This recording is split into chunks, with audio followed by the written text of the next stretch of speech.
Welcome to special debate. రాజకీయాల్లో శాశ్వత మిత్రులు ఉండరు, శాశ్వత శత్రువులు ఉండరు. కొద్ది రోజులుగా జరుగుతున్న పరిణామాలను చూస్తుంటే అవునని అనిపిస్తోంది. అందరూ అగ్రరాజ్యాధినేత తీరుపై అగ్గి మీద గుగ్గిలమవుతుంటే రష్యా అధ్యక్షుడు మాత్రం ట్రంప్ కరెక్టే అంటూ స్నేహహస్తం ఇచ్చారు. దీంతో యావత్ ప్రపంచం ఒక్కసారిగా విస్మయానికి గురైపోయింది. గ్రీన్లాండ్ను ఎలాగైనా చేజిక్కించుకోవాలని చూస్తున్న అమెరికా అధ్యక్షుడు డొనాల్డ్ ట్రంప్కు ఊహించని మద్దతు లభించింది. రష్యా వ్యతిరేకంగా మాట్లాడే అవకాశం ఉందని అందరూ భావించిన ఆ దేశ అధ్యక్షుడు పుతిన్ మాత్రం యుఎస్కే మద్దతు పలికాడు. గ్రీన్లాండ్ భద్రతకు రష్యా, చైనా నుంచి ముప్పు ఉందంటూ ట్రంప్ గతంలో ఆరోపణలు గుప్పించారు. అయితే తాజాగా పుతిన్ స్పందించారు. గ్రీన్లాండ్ వ్యవహారంతో తమకు సంబంధం లేదన్నారు.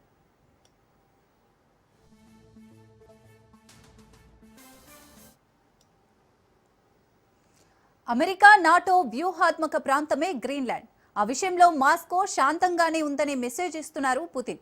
అలాగే నాటోపై తరచూ ట్రంప్ విమర్శలు చేయటం, యూరప్తో గొడవలు పెట్టుకోవటం, అమెరికా ఫస్ట్ విధానంతో పశ్చిమ కూటమిలో చీలికలు రావడం తమకు కలిసొచ్చే అంశాలని ఆయన భావిస్తున్నారు. అందుకే రష్యా ఆచితూచి అడుగులు వేస్తోంది.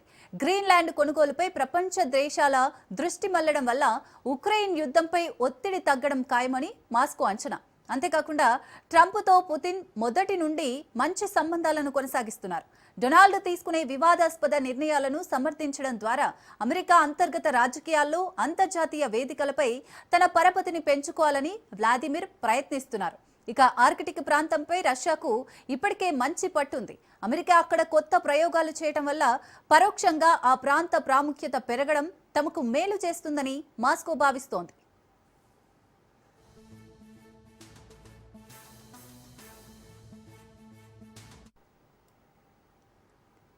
నిజానికి గ్రీన్లాండ్ను డెన్మార్క్ ఎప్పుడూ కాలనీగా చూస్తోంది.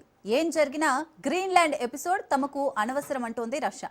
1917లో వర్జిన్ దీవుల్ని అమెరికాకు డెన్మార్క్ అమ్మేసింది. మేం కూడా అలస్కాను యుఎస్కు అమ్మేశామన్నారు పుతిన్. 1867లో $7.2 మిలియన్ అలస్కాను విక్రయించినట్లు ఆయన గుర్తు చేశారు. గ్రీన్లాండ్ సమస్యను అమెరికా, డెన్మార్క్లు కలిసి పరిష్కరించుకుంటాయని ఆశాభావం వ్యక్తం చేశారు పుతిన్. ఇతరుల భూభాగాలను స్వాధీనం చేసుకోవడంలో అమెరికాకు సుదీర్ఘ చరిత్ర ఉందన్నారు. గ్రీన్లాండ్ కొనుగోలుకు అయ్యే $1 బిలియన్ భరించగల సామర్థ్యం అగ్రరాజ్యానికి ఉందన్నారు పుతిన్.